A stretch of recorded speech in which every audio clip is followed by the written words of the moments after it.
सात दिन हो गए आपको अंत तक मेहनत करते हुए।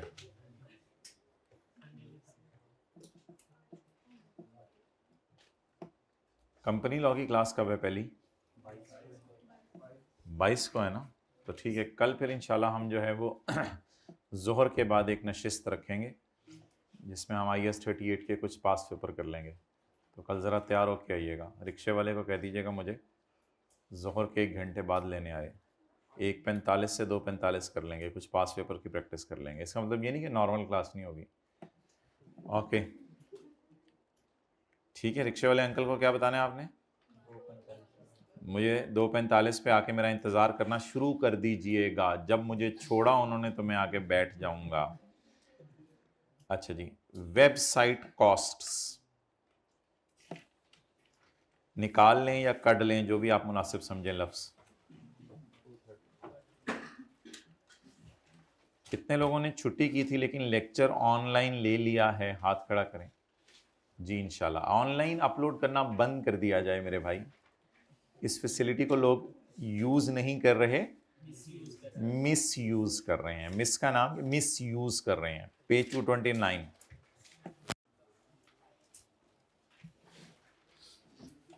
SIC 32 does not apply. पहले जरा SIC 32 को रिवाइज कर लें। Internally generated website is an intangible, लेकिन अगर ये सोलली एडवर्टाइजमेंट पर्पस के लिए है तो ये इंटेंजिबल नहीं है।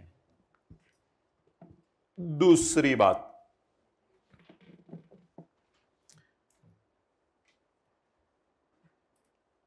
वेबसाइट की प्रेपरेशन के दौरान प्लानिंग फेज में होने वाले इन खर्चों को आपने कहां डालना है? एक्सपेंस में। फिजिबिलिटी स्टडी, बोलने का मकसद बाबर ये होता है, जरा जहन में रह जाए। Feasibility study, defining hardware software, evaluating alternative products and suppliers in selecting preferences. Application and infrastructure development के दौरान डोमेन नेम ऑब्टेन करना, डेवलप कोड करना, इंस्टॉल करना एप्लीकेशंस को, और स्ट्रेस टेस्टिंग करना। This will be capitalize. Graphical design development में graphics बनाना, ये सारा भी कैपिटलाइज होगा। और कंटेंट डेवलप करना, वेबसाइट का अंग्रेजी लिखना, चाहे खुद बनाएं चाहे बना बनाया कंटेंट खरीदें, फिर उसको अपलोड करें, फिर उसको अपलोड, फिर उसको अपलोड, फिर उसको अपलोड, फिर उसको अपलोड, फिर उसको अपलोड करें। इससे पहले कि वेबसाइट डेवलप हो जाए, डेवलपमेंट से पहले पहले, क्योंकि अगर कोई कंटेंट राइटिंग डेवलपमेंट के बाद है ना, वो तो शायद हल्की फुल्की हो, वो तो ऑपरेशनल फेज में होगी। तो डेवलपमेंट से पहले पहले जो जो कंटेंट राइटिंग उसके ऊपर हो गई, इस सबको आपने कैपिटलाइज करना है अगर रिकॉर्डिंग क्राइटेरिया मीट। और डेवलपमेंट फेज में अगर पिक्चर्स ली प्रोडक्ट्स की, वो किसी भी टाइम ले ली इनके दौरान, अगर पिक्चर्स ली प्रोडक्ट्स की, तो माना कि वो वेबसाइट उन्हीं प्रोडक्ट्स को सेल करने के लिए आगे यूज होनी है, लेकिन फिर भी उस खर्चे को कहां डालेंगे? एक्सपेंस में डालेंगे। ऑपरेशनल फेज के खर्चों को नॉर्मली डाला जाता है एक्सपेंस में, लेकिन अगर ये सब्सीक्वेंट एक्सपेंडिचर का क्राइटेरिया मीट कर लें, यानी इसकी वजह से इनहैंस हो रेवेन्यू, ज्यादा आय साबित किया जा सके, तो फिर ऐसी सूरत में इसको भी क्या करना है? कैपिटलाइज करना है। जी बिल्कुल, देर आए ना दुरुस्त आए। क्या वजह लेट आने की? तीनों की क्या चीज? चलें को क्लोज करते हैं, बात बढ़ जाएगी। Other selling admin expenses, unless उनके साथ लिखा हो डायरेक्टली एट्रीब्यूटेबल है, फिर कैपिटलाइज कर दीजिएगा, वरना नहीं। इनएफिशिएंसीज, इनिशियल ऑपरेटिंग लॉसेस और ट्रेनिंग कॉस्ट, ये सारा का सारा एक्सपेंस में होगा। मैं थोड़ी देर पहले आपके बारे में सोच रहा था कि आप नहीं आए। थोड़ा पहले सो लेता, 10 मिनट पहले तो आ जाते आप। Okay, SIC 32 does not apply to expenditure on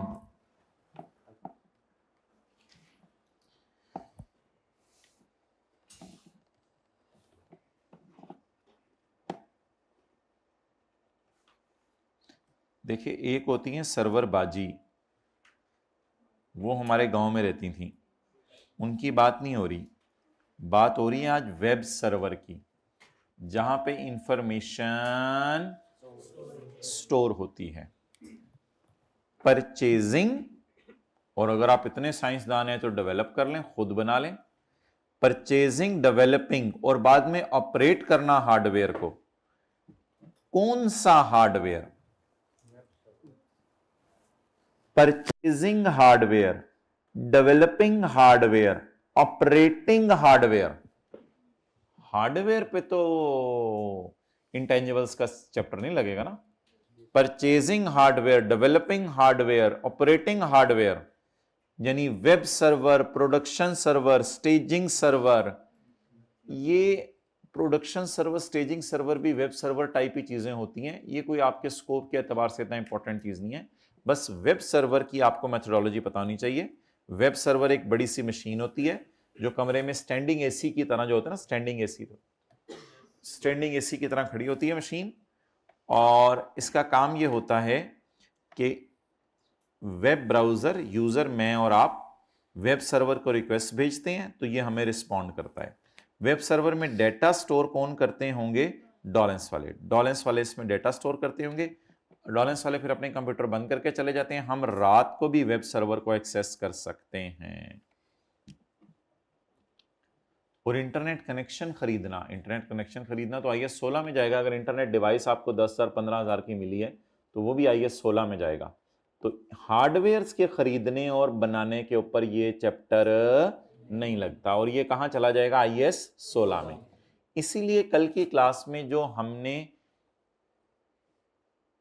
खरीदा था या बनाया था वेब सर्वर, खरीदा था, उसके खरीदने की कॉस्ट को हमने कहां डाला था?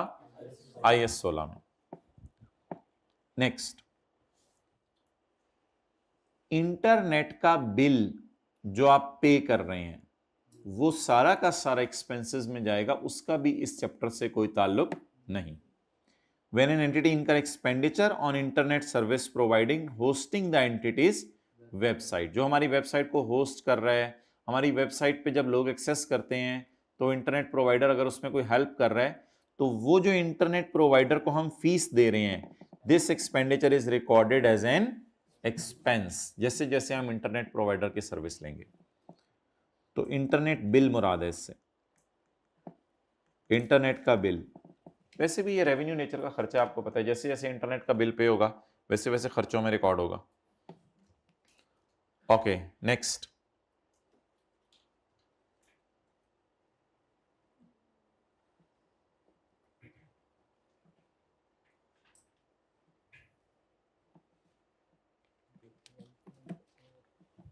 नेक्स्ट, अगर आप अपने लिए वेबसाइट नहीं बना रहे, लोगों के लिए वेबसाइट बनाते हैं और उनको बेचते हैं, यानी वेबसाइटें बनाने का कारोबार है आपका, तो फिर तो वेबसाइट आपके लिए इन्वेंट्री होगी। जैसे लैंड अगर बेचने का कारोबार है आपका तो लैंड तो आपकी इन्वेंट्री में पड़ी होगी। दी डेवलपमेंट और operation of a website for sale to another entity in the ordinary course of business। इस पे क्या लगेगा?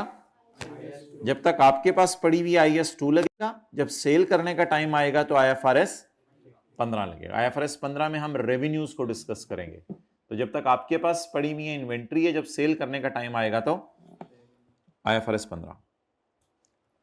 लीज, वेबसाइट आपने लीज पे ले ली, यानी आप वेबसाइट का रेंट पे कर रहे हैं, तो you acquired website on lease, that is you have not bought, आपने खरीदी नहीं, you have not bought but you are paying rent, आपने किराए पे लिए, वेबसाइट्स भी किराए पे मिल जाती हैं, but you are paying rent. इसकी काउंटिंग हम कहाँ पढ़ेंगे? IFRS 16 में।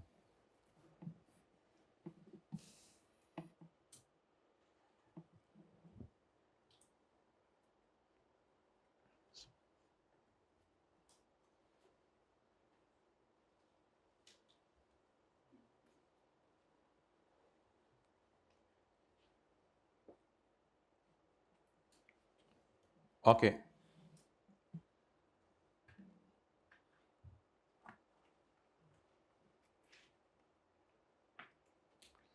चलें जी आगे। तो हार्डवेयर्स वगैरह खरीदना, इसके ऊपर IAS 16 लगेगा। इंटरनेट सर्विस प्रोवाइडर को पैसे देना, ये एक्सपेंस में जाएगा। वेबसाइट्स बना के बेचना इन्वेंट्री है, और लीज पे ले लेना वेबसाइट, ये ऐसा भी हो सकता है कि आप लीज पे दे रहे हैं आगे, दोनों बातें आ सकती है ना IFRS 16 में। और यू आर गिविंग, बोलें, वेबसाइट ऑन लीज, या आप किराए पे दे रहे हैं वेबसाइट।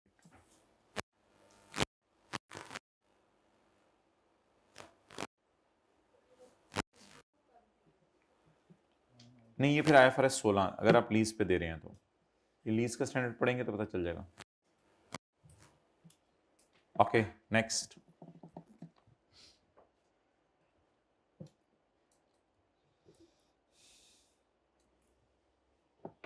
पास पेपर क्वेश्चन है, बस 16 निकालें।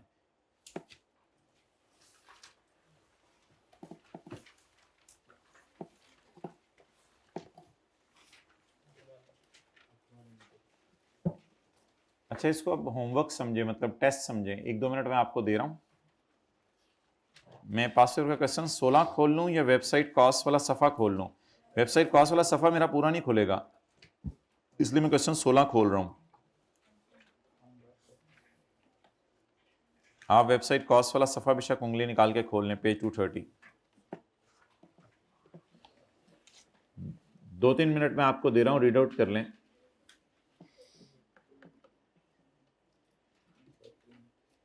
कैलकुलेटर साथ पकड़ें, मुझे कॉस्ट बता दीजिएगा वेबसाइट।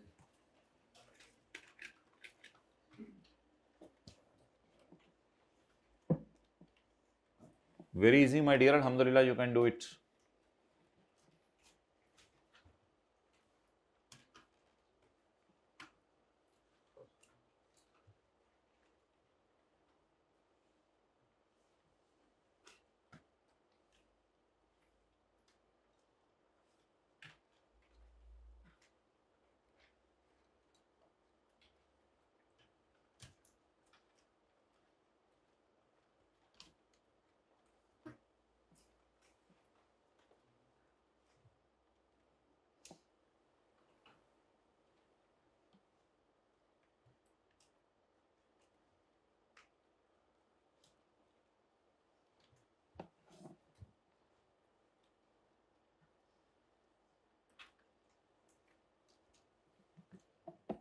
कॉस्ट कोई बता दें।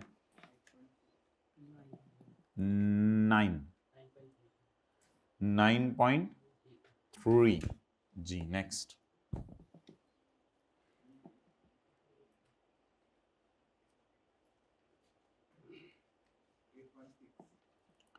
8.6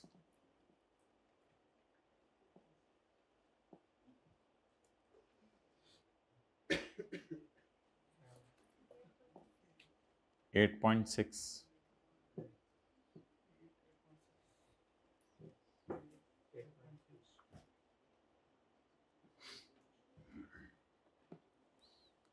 अच्छा जी। 10.9 Ajwa Limited is engaged in the business of manufacturing and trading of consumer goods. On यकम जुलाई 2021 EN launched the website. On यकम जुलाई 21 हुई लॉन्च्ड वेबसाइट। भाई बताओ तो सही, कब बनना शुरू हुई थी, कब रिकॉर्डिंग क्राइटेरिया मीट हुआ था? कहते नहीं, पहले मैं बता दूं लॉन्च कब हुई थी। लॉन्च हो गई यकम जुलाई 21 को for online sale of its products. इसका मतलब एडवर्टाइजमेंट पर्पस के लिए नहीं है, बल्कि प्रोडक्ट्स को सेल करने के लिए। The website was developed internally, खुद बनाई थी, which met the recording criteria on यकम में। रिकॉर्डिंग क्राइटेरिया, अल्लाह का शुक्र है थोड़ी थोड़ी करके पिछली डेट्स की इंफॉर्मेशन अब देने लग गया। रिकॉर्डिंग क्राइटेरिया पूरा हो गया था यकम मई को। Directly attributable cost incurred are as follows. Defining hardware and, मुझे तो अब यही लग रहा है कि जनवरी से फिर काम शुरू हुआ है, ऐसा ही है ना? आपको भी ये नहीं लग रहा जनवरी से काम शुरू हुआ है?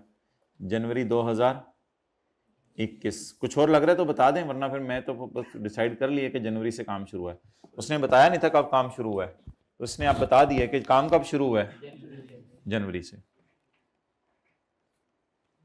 तो यकम जनवरी 21 से स्टार्ट हुआ है वेबसाइट का बनना। अब प्लानिंग फेज हो, डेवलपमेंट फेज हो, मुझे उससे कंसर्न नहीं, वो इंशाल्लाह जैसे जैसे सवाल आगे चलेगा तो पता चलती रहेगी। अच्छा जी, डिफाइनिंग हार्डवेयर एंड सॉफ्टवेयर जनवरी से मार्च।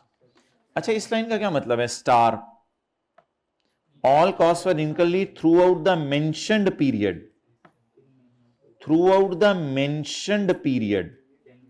अच्छा, इसके सामने, और देख ही नहीं रहे, इसके सामने कितना मेंशन्ड पीरियड है?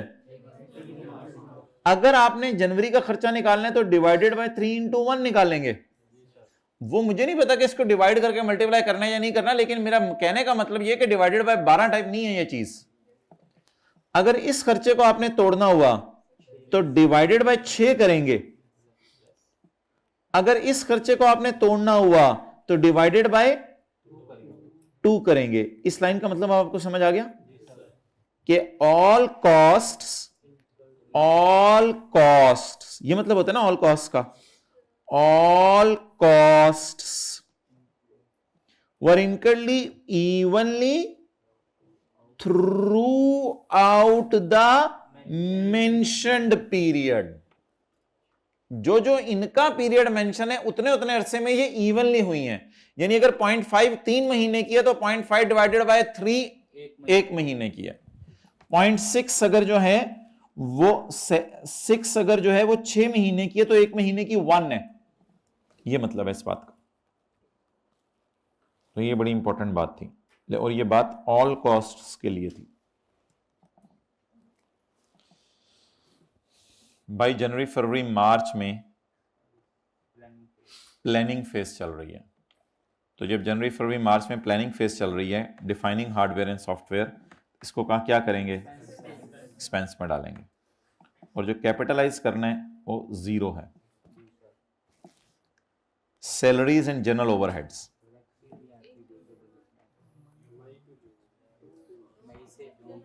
जनवरी फरवरी मार्च अप्रैल वाली सैलरीज साइंसदानों की, उनको हम एक्सपेंस में डालेंगे, और मई जून वाली को कैपिटलाइज करेंगे। जनवरी से जून में सैलरीज दी, जनवरी फरवरी मार्च अप्रैल वाली को एक्सपेंस, और मई जून वाली को कैपिटलाइज। तो अब 6 डिवाइडेड बाय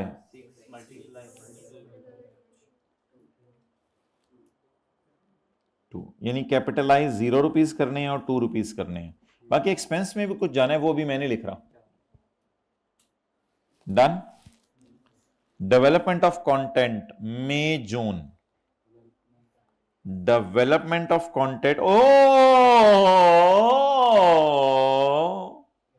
पूरा ही कैपिटलाइज।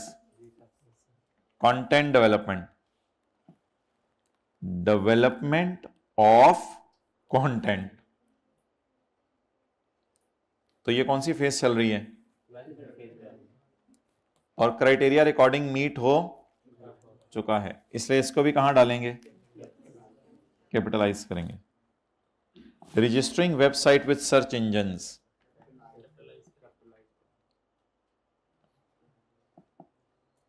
किधर है, मुझे क्यों नहीं मिल रहा? तो कैपिटलाइज क्यों करेंगे? नहीं, कैपिटलाइज क्यों करेंगे?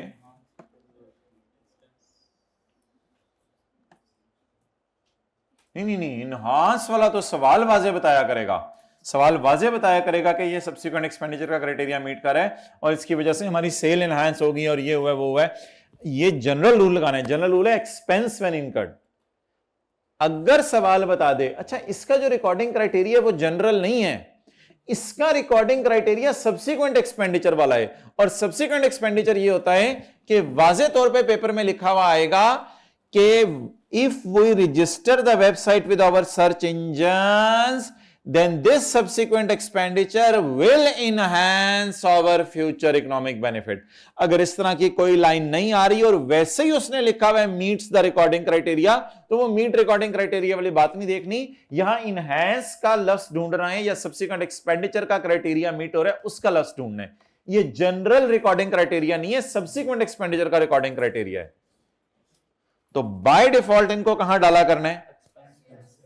लेकिन अगर इनके साथ कोई ऐसी लाइन आ गई कि ये सब्सिक्वेंट एक्सपेंडिचर का रिकॉर्डिंग क्राइटेरिया मीट कर रहा है, ऐसी तो कोई लाइन नहीं लिखी हुई, ये तो जनरल रिकॉर्डिंग क्राइटेरिया मीट कर रहा है, सब्सिक्वेंट का क्राइटेरिया मीट कर रहा है तो कहीं नहीं लिखा हुआ। दैट्स वाई इसको कैपिटलाइज कितना करेंगे? ₹0। तो कहां डाल देंगे? एक्सपेंस में। क्लियर? एनुअल फीस तो वो इंट्रो की क्लास की बात है, एनुअल फीस तो कभी भी कैपिटल एक्सपेंडिचर नहीं होती, उन्होंने तो साल का फायदा देना है। तो ये तो एनुअल फीस है फॉर होस्टिंग वेबसाइट, ये इंटरनेट का बिल है जो आपने दिया है, जो इंटरनेट वाले हमारी वेबसाइट को होस्ट कर रहे हैं। तो ये तो बस नॉर्मल, बाकी हमारा ईयर एंड नहीं बताया बस सवाल में अनलकीली, वरना मैं इसको कुछ कर देता 0.6 डिवाइडेड बाय 12 मल्टीप्लाइड बाय कितने महीना खर्चे में जाएगा, कितने महीना, लेकिन इसको आप जनरली बस एक्सपेंस में ले जाएं। ये तो साल की फीस है, ईयर एंड तो हमारा नीचे बताया ही नहीं हो कि इस साल में से फिर कितनी खर्चे में जाएगी कितनी नहीं जाएगी। अगर ईयर एंड 31 दिसंबर होता है या कुछ होता है वो फिर और बात थी। तो फिर ये जून में पे किया, जून जुलाई अगस्त सितंबर अक्टूबर नवंबर दिसंबर हमारा साल, जनवरी फरवरी मार्च अप्रैल मई अगला साल, तो फिर इसको पोर्शन कर सकते थे, लेकिन वेबसाइट के कॉस्ट में नहीं जाना इसने, क्योंकि ये एनुअल फीस है। एनुअल फीस कहाँ जाती है? खर्चों में, तो इसलिए इसको भी कहाँ डालेंगे? इसमें। ये तो रेगुलर नेचर का खर्चा बिजनेस में होता रहता है। कैपिटलाइज कितना करेंगे? 0। एम्प्लॉय ट्रेनिंग तो वाजे तौर पर उसने बता दिया था कहां जाना है, तो कैपिटलाइज कितना होगा? ये क्या लिखा हुआ है मैंने? Capitalize. Discounts for logging on the website, जो लोग हमारी वेबसाइट से चीजें खरीदेंगे उन्हें डिस्काउंट दे देंगे। ये डिस्काउंट देना IFRS 15 डील करेगा, डिस्काउंट IFRS 15 डील करेगा। IFRS 15 ये बताएगा, यानी कि जो हमारी दुकान पे आके चीज लेता है उसको शायद हम पूरी प्राइस की बेच रहे हैं, लेकिन जो वेबसाइट के जरिए लेता है उससे डिस्काउंट दे रहे हैं। तो डिस्काउंट देने का तरीका ये होगा कि मिसाल के तौर पे 10,000 की प्रोडक्ट है उसको 9,000 की बेच देंगे। ये 1,000 रुपया वेबसाइट की कॉस्ट में नहीं होगा, IFRS 15 में इसका नाम डिस्काउंट होगा। तो ये रेवेन्यूज के स्टैंडर्ड की बात है, ये स्टैंडर्ड की बात नहीं है, इसलिए ये भी कहां चला जाएगा? चलें जी, अब वेबसाइट की कॉस्ट आप लिखना शुरू करें। हेडिंग दें कॉस्ट ऑफ वेबसाइट।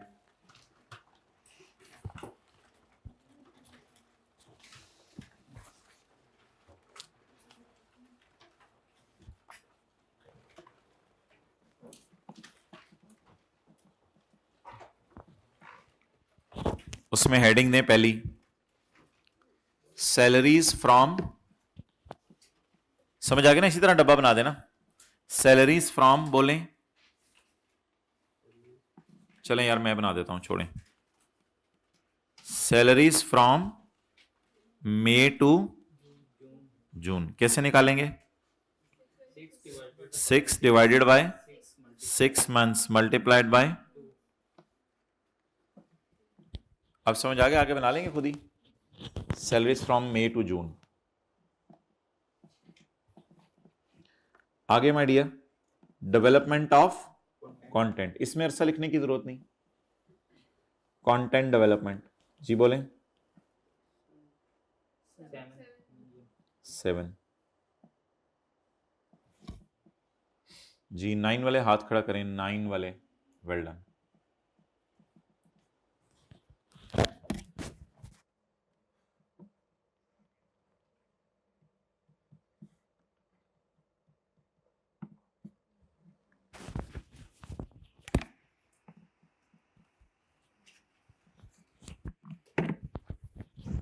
चलें जी आगे। सैलरीज एंड जनरल ओवरहेड्स लिख दो। हाँ वो फिर वो डायरेक्टली एट्रीब्यूटेबल होंगे और कुछ नहीं बताया, वो सैलरीज के साथ फिर उसने जो लिखा हुआ, हाँ ऊपर भी लिखा हुआ है, well done. Directly attributable cost incurred are as follows.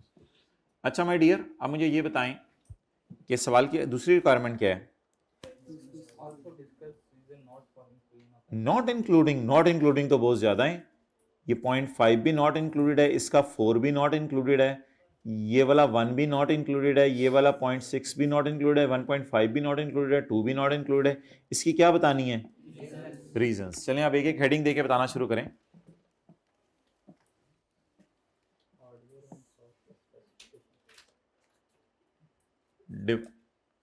Defining hardware and software specifications of rupees 0.5 million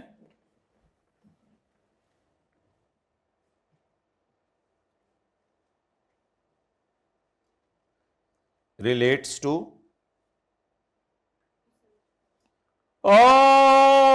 research. मैंने आपको कहा था, मैंने आपके समझने के लिए लफ्ज लिखा है, यहां प्लानिंग का लफ्ज लिखना है। किसके मुंह से रिसर्च निकल गया था, वापस ले लें। वो क्या होते हो जाते हैं, इंसान है, हदों की ऐसी टेंशन डाल देना कि अगला बंदा ही परेशान हो जाए। तो relates to planning phase, therefore it will be expensed out in the period in which it is incurred। लिख दिया करें, बड़ा अच्छा हो जाएगा। in the period in which it is incurred।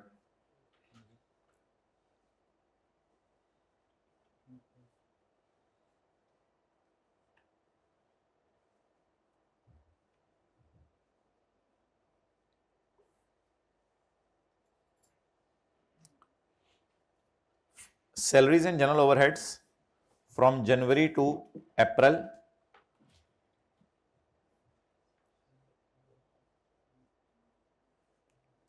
salaries and general overheads। भाई यही सवाल से फिक्र अंग्रेजी उठा रहा हूं मैं सारी। salaries and general overheads from January to April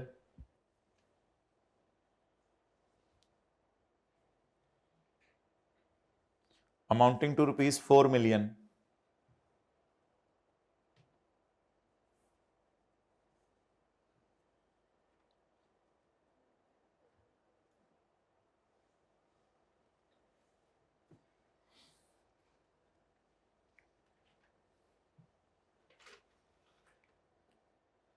because the recording criteria for capitalization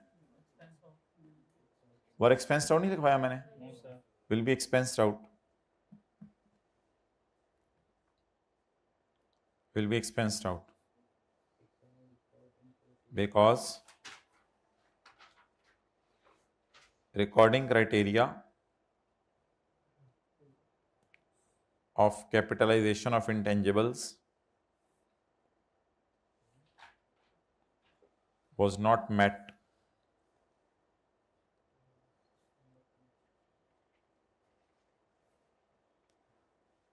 in this period। आगे, registering website with search engines, with search engines, इधर देखें आप, relates to operational phase, relates to operational phase, therefore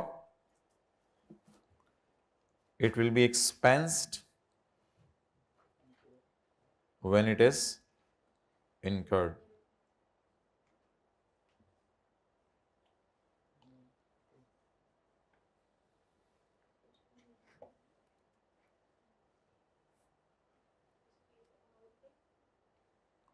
लिख दें आगे amounting to rupees.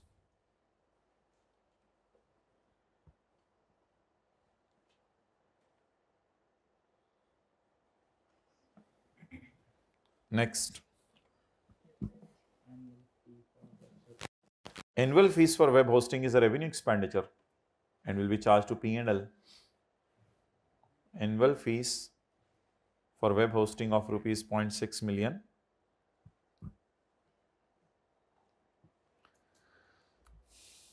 is a revenue expenditure.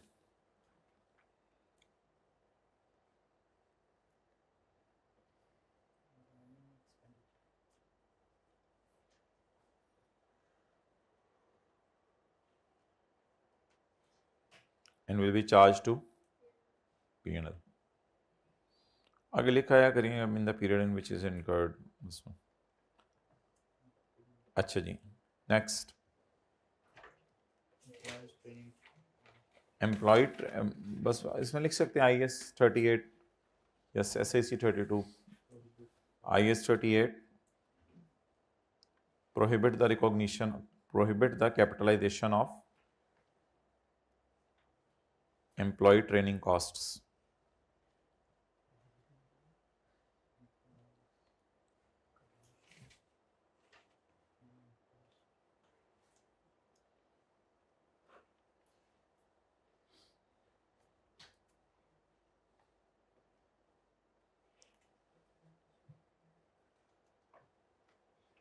Okay guys,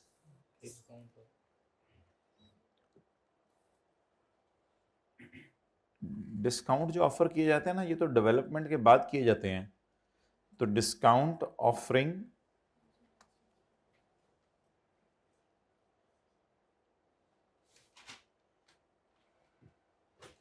is a post development phase. Development के बाद कहीं जाके फिर तो डेवलपमेंट का पार्ट ही नहीं है। और जाके देखें डेवलप तो हो चुका है 1 जुलाई को, ये जुलाई अगस्त में फिर जाके डिस्काउंट ऑफर किए गए हैं।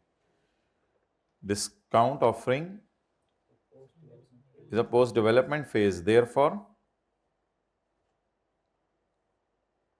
it will be charged to expense.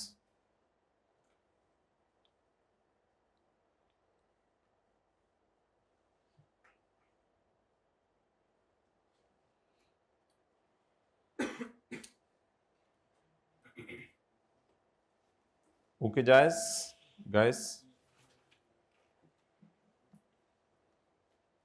सवाल था, सवाली थी।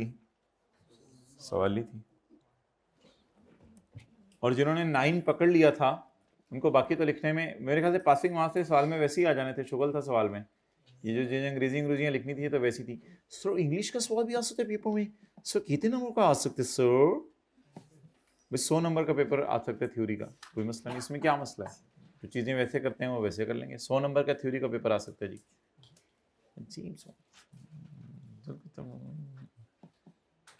अच्छा जी,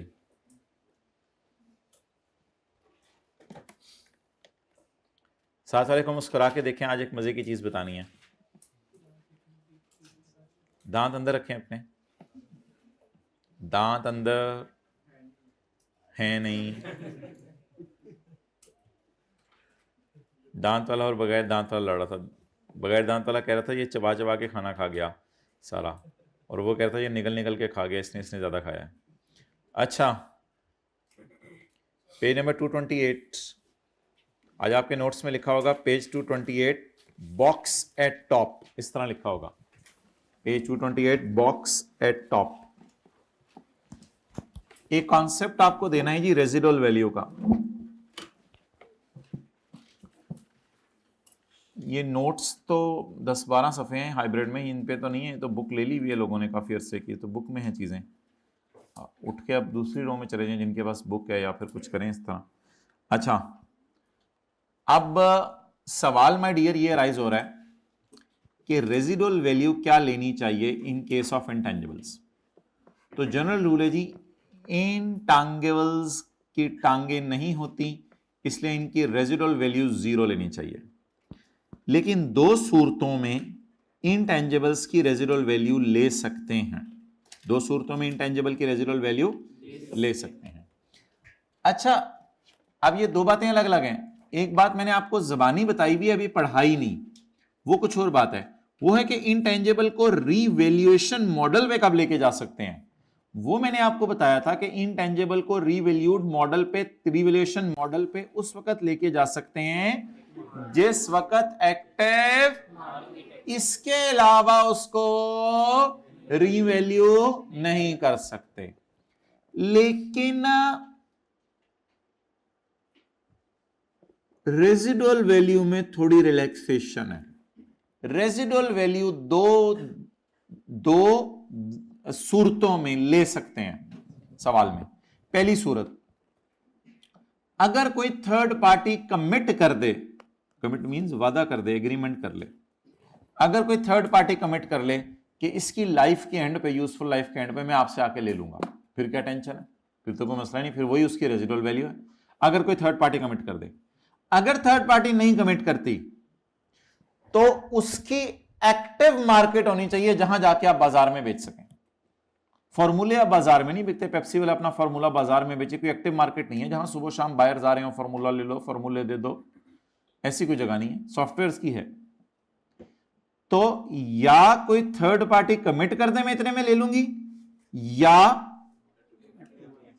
एक्टिव मार्केट हो, दोनों में से कोई एक सूरत भी हो जाए तो रेजिडुअल वैल्यू क्या ले लें, जो गिवन है सवाल में। वरना अगर रेजिडुअल वैल्यू गिवन भी हो तो पेपर में इग्नोर कर देंगे, क्योंकि हम कहेंगे ना इसकी एक्टिव, ना किसी थर्ड पार्टी ने वादा किया है, तो घुमाने फिराने के लिए तुम मुझे रेजिडुअल वैल्यू दे रहे हो। लेकिन एक्टिव मार्केट में भी शर्त यह है कि जब आप बेचने जाएं आपको यह उम्मीद हो कि उस वक्त भी मार्केट रहेगी।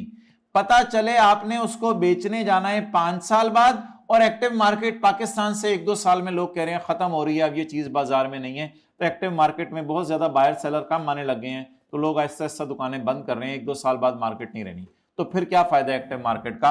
दूसरी शर्त यह है कि एक्टिव मार्केट आज भी हो, और दूसरी शर्त यह कि जब बेचने जाना है हमने 2-4-5 साल बाद, तब भी वो मार्केट हो, तो फिर एक्टिव मार्केट वाली शर्त पूरी होगी। ठीक है, लेकिन एसेट रीवैल्यू करने के लिए एक ही शर्त है, आज एक्टिव मार्केट हो बस। अगर आज एक्टिव मार्केट है तो उसको क्या कर लें, रीवैल्यू। लेकिन रेजिडुअल वैल्यू लेने के लिए 2 बातें हैं, या तो कोई थर्ड पार्टी कमिट कर दे, लेकिन अगर कोई थर्ड पार्टी कमिट कर देगी तो वो रीवैल्यूड अमाउंट नहीं समझी जाएगी। रीवैल्यूड अमाउंट हमेशा वही होगी जो किस मार्केट में है। लेकिन रेजिडुअल वैल्यू सवाल में गिवन हुई भी कब यूज करेंगे, सिर्फ जब थर्ड पार्टी कमिटमेंट कर दे, और अगर नहीं करती कमिटमेंट तो कोई मसला नहीं, उसकी एक्टिव आज भी अवेलेबल हो, और जब बस खत्म। The residual value of intangible must be assumed to be 0। Residual value कहता है पेपर में हमेशा 0 ले लेना, unless there is a commitment by a third party to purchase the asset at the end of its useful life, और there is an active market for the, और दोनों में से कोई एक बात हो जाए, and the residual value can be determined by reference to that market, और उस मार्केट के एतबार से वैल्यू निकाल सकें, और इट इज प्रोबेबल, प्रोबेबल का मतलब होता है high chance, it is high chance that such a market will exist at the end of assets useful life. तो 7 नोट्स में छोटा सा लिखा होगा आपके पैरा 100 हमने पढ़ा आज। डन जी। तो ये एक छोटी सी डिस्कशन हमारी रहती थी रेजिडुअल वैल्यू की, इसको आज हमने कंप्लीट कर लिया। अब एक पास पेपर का एक सवाल करना है फुल फ्लेज, लेकिन उससे पहले जो मैंने आपको कल कहा था मिनिमल और नॉट मिनिमल के कुछ सवाल हैं 1-2, वो करवा दूं आपको। पेज 241 पे आए भाई, बड़े शौक से कल आपने आना है, सुबह वाली क्लास भी होगी, फिर दोपहर के बाद भी होगी इंशाल्लाह।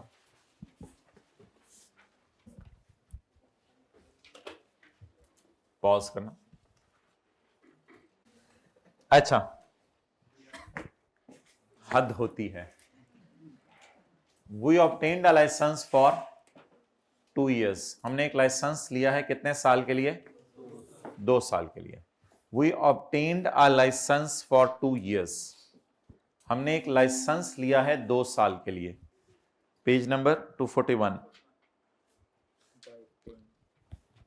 फॉर 2 years ऑन यकम जनवरी 12 bye paying ₹100 million। It can be renewed for a further period of, ये कितने सालों के लिए रिन्यू हो सकता है, लेकिन हमारी उंगली यहां होनी चाहिए। 60 100 के मुकाबले में बहुत थोड़ा है? नहीं, बहुत थोड़ा तो नहीं। तो क्या रिन्यूअल मिनिमल कॉस्ट पे है या मिनिमल नहीं है? अब जब मैं एलएल लूंगा लीगल लाइफ, तो क्या मैं 2 में 3 डाल लूं या 2 ही ले लूं? 2 में 3 डाल लूं या 2 ही ले लूं? 2 ही ले लेंगे हम लीगल लाइफ। पास जनरल एंट्रीज जिन्होंने कहते दिसंबर 12 till 16, assuming it is renewed on यकम जनवरी 14। वो तो फिर यकम जनवरी 14 को दिल चाहा होगा तो रिन्यू कराया होगा ना। यकम जनवरी 12 को तो खड़े होकर नहीं पता होगा रिन्यू कराना है। वो तो बस यकम जनवरी 14 को दिल चाहा होगा तो रिन्यू करा रहे हैं। दिल तो आपको पता है बैठे बैठे मरी पहुंच जाता है। There is nothing like oh in this. Okay. क्या करेंगे 6 छुट्टियों का? प्रिंसिपल साहब से कहेंगे थोड़े कम करा दें, 5 कर लें। देखें ईद के चौथा दिन अब क्या करेंगे? ईद के चौथे दिन आप घूमेंगे फिरेंगे, किसी ने लिफ्ट नहीं करानी। अच्छा, अब मुझे आप ये बताएं कि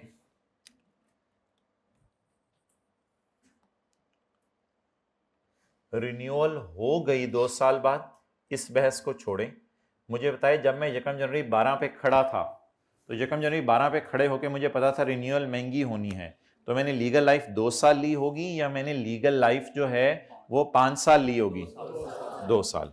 तो इनटेंजेबल को क्रिएट करवाएं जरा यकम जनवरी 12 को। इनटेंजेबल एसेट डेबिट कितने रुपए? 100 रुपए। उसके बाद my dear 31/12/12 amortization debit, accumulated amortization credit, 100 divided by 2 वो ऑब्वियसली पेपर में तो यकीन नहीं आता 100 डिवाइड बाय 2 भी सही होगा, कैलकुलेटर पे देखते हैं हम। तो 100 divided by 2 is equal to 50। 31 12 13 31 12 13 31 12 13।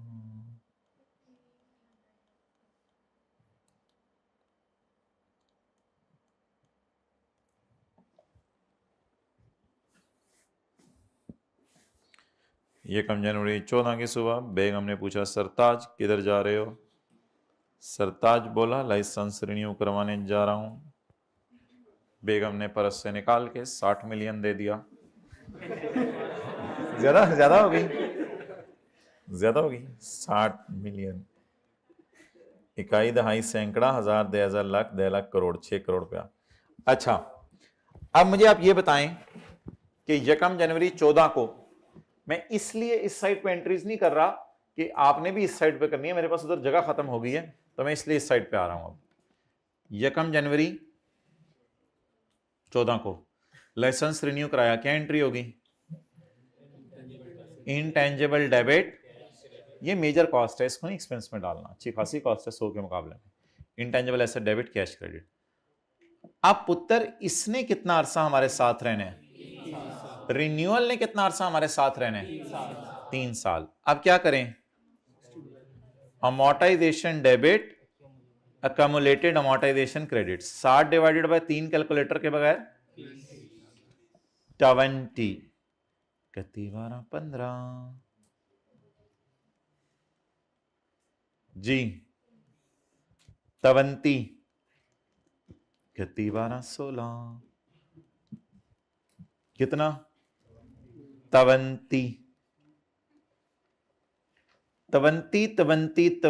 is 60. It is fully amortized, and 50 is, so it is also fully amortized. Now you can not note it down. करना नोट इट डाउन? हाँ जी, जो रिन्यूअल कॉस्ट होगी, हाँ, अगर रिन्यूअल महंगी होगी तो जब होगी तब उसको इंटेंजिबल की कॉस्ट का पार्ट ही बनाएंगे। 100 में अगर ऐड अलग से, ठीक है, बैलेंस शीट में आपको बना के दिखा देता हूं। बैलेंस शीट में ये कैसे नजर आ रहा होगा। बैलेंस शीट में आपको बना के दिखा देता हूँ, स्पेशली आप लोगों की रिक्वेस्ट पे बैलेंस शीट में आपको बनाऊंगा आज मैं।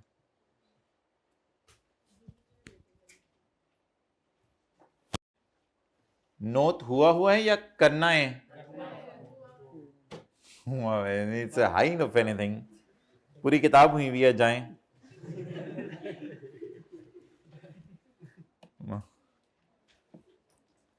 ना छेड़।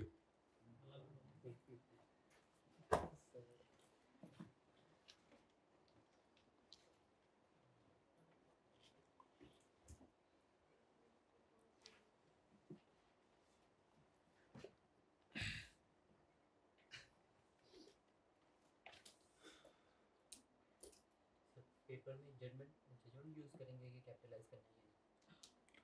नहीं, जजमेंट तो पहले दिन से ही हम यूज कर रहे हैं कि 60-100 के मुकाबले में मिनिमल है या नहीं।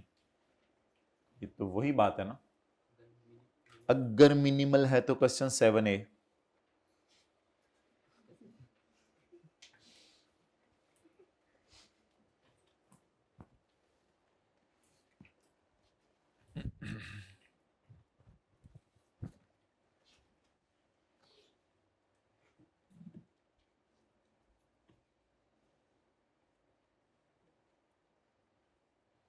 भाई कुछ लोगों को घर भेजा था कि पिछले लेक्चर कवर करके आए हैं, वो घर ही के होके रह गए हैं। खुदा के लिए आ जाएं, आप बस कर दें, कल परसों तक कवर करके तशरीफ ले आएं, फिर IAS 41 शुरू हो जाना है।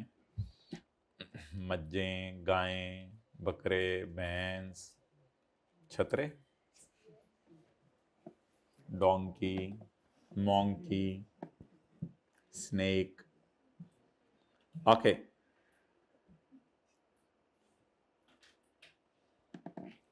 बैलेंस शीट कैसे बनेगी? बैलेंस शीट 2012 की कैसे बनेगी?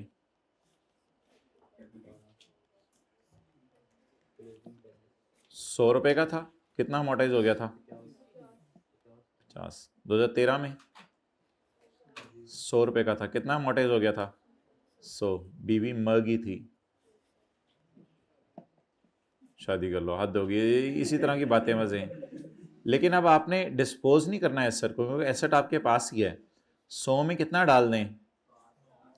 160। अब इसकी अमोर्टाइजेशन कितनी है?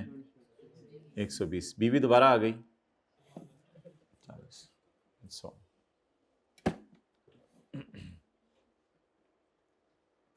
बैलेंस शीट में इस तरह जाएगा। और अगले साल 2015 में 160। पहले साल की अमोर्टाइजेशन 100, दूसरे साल की मैं 50 सॉरी, पहले साल की अमोर्टाइजेशन 50, दूसरे साल की 50, तीसरे साल की, चौथे साल की। अक्यूमुलेटेड कितनी है? 140। अगले साल बीवी फिर मजेगी। Book value.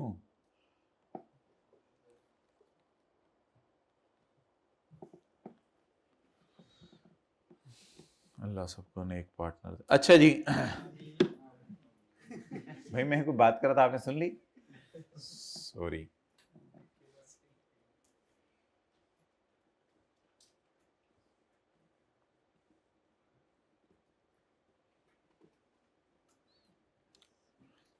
तैयार हो के आना होता है क्लास के लिए, या सब्जेक्ट की तैयारी करके आना होता है?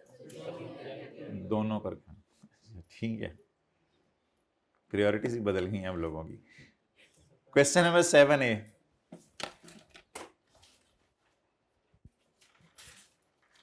We obtained a license for 2 years on Yakam January 12 by paying rupees. It can be renewed for a further period of 3 years by paying rupees 6 million. अब 6 million 100 के मुकाबले में ना होने के बराबर है। 100 मिलियन में काम हो रहा था पहले, और अब वो काम कितने में हो रहा है? 6 मिलियन में। पहले 2 साल के लिए और फिर 3 साल के लिए। अब माय डियर क्या करेंगे?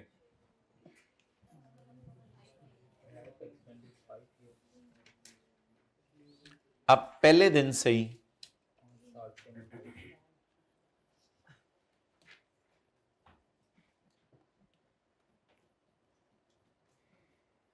मेरे ब्रो, साथ वाले से कहें मेरे ब्रो, मेरे ब्रो, मेरे bro.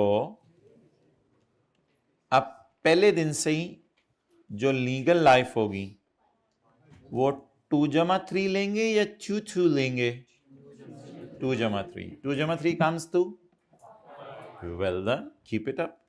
What a conceptual clarity. Matric किसी अच्छी जगह से किया आप लोगों ने।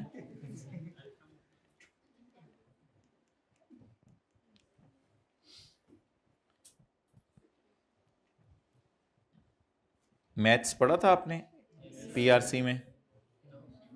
पीआरसी में नहीं पढ़ाते मैथ, एग्जाम था। पीआरसी का मैथ पास होने के ऊपर आपने जो है वो मैट्रिक के टीचर को मिठाई देके आनी थी, अकामुलेटेड अमोर्टाइजेशन। आप बताएं भाई लाइफ क्या लेनी है?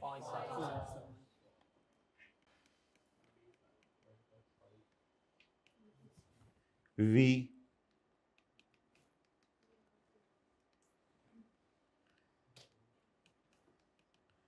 वी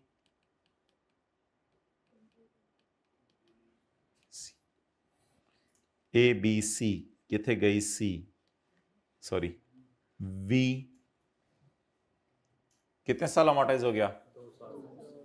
अब अगर रिन्यूअल कॉस्ट मिनिमल है, जैसे कल 150 के मुकाबले में 0.3 था, तो रिन्यूअल को मैंने कहा था कहां डाल दें? एक्सपेंस में डाल दें। देखने में आपको 6 मिलियन बड़ा लग रहा है, बट किसके मुकाबले में कुछ नहीं है? 100 के मुकाबले में। तो 1 जनवरी 14 कितना?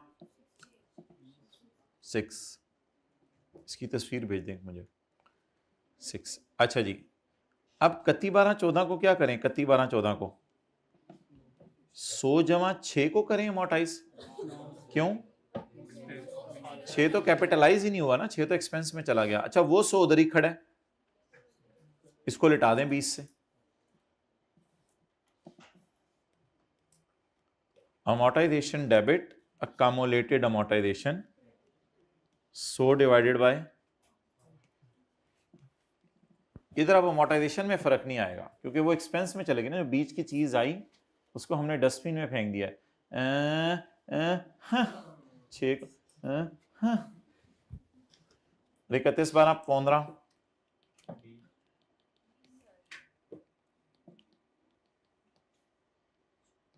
वीवी वीवी बाहर आ जाए, बीबी से, वीवी भी है दुनिया में जी। हाइब्रिड में नोट हो रहे हैं, देख लें जरा, पता कर लें।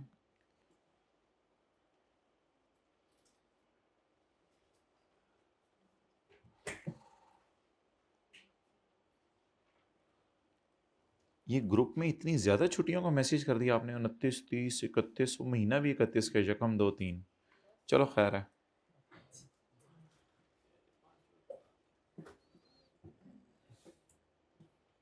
जी, कितने लोगों को पता चल गया ग्रुप में मैसेज आ गया? हाथ खड़ा करें, मोबाइल सामने रख के बैठे होते हैं। अच्छा चलो भाई, दूसरी पार्टी बनाओ आप, सॉरी दूसरा पार्ट बनाओ आप। सर ये वर्किंग सबके साथ करनी है या फिर